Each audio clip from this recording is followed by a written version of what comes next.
VP, yung statement mo na ayaw ng titigin mo, bobo na ang nasa administration. Sinabi ng palasyo na emotional ka daw at may pasaying pa na when emotions are high, intelligence are slow, but never speak out of anger. No, I'm not angry. I'm just stating a matter of fact.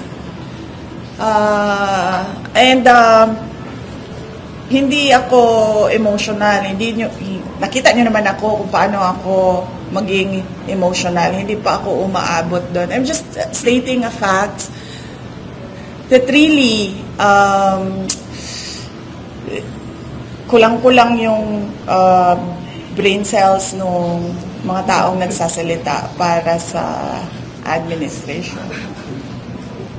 Last question na VP.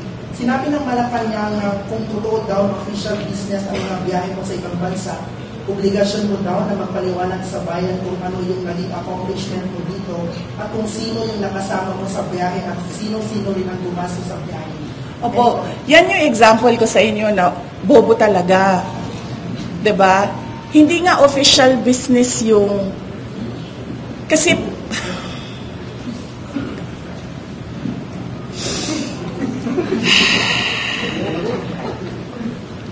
kailangan ko pa ba mag-explain? Sige, kailangan ko mag-explain nito, no? Kasi ang kausap mo medyo mahina, diba? So, sige.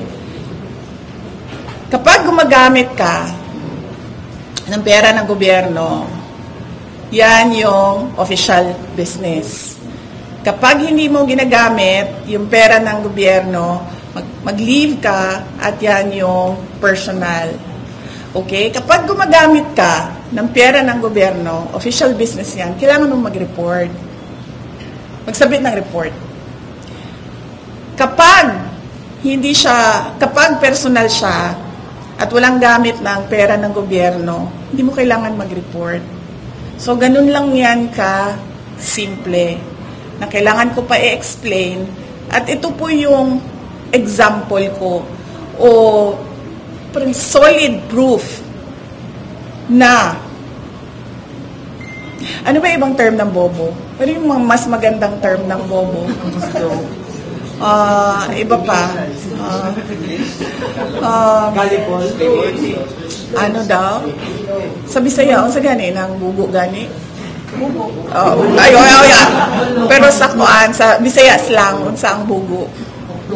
Oplok. Mas worse mo na sa bobo eh.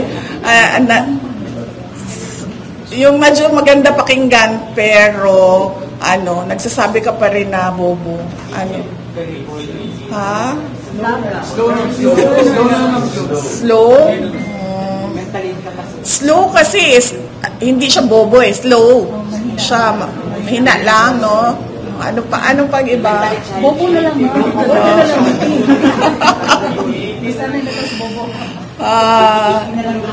Diba? Yan yung example ko. Kita nyo, kailangan ko pa mag-explain. Nakakahiya na yung ginagawa nila.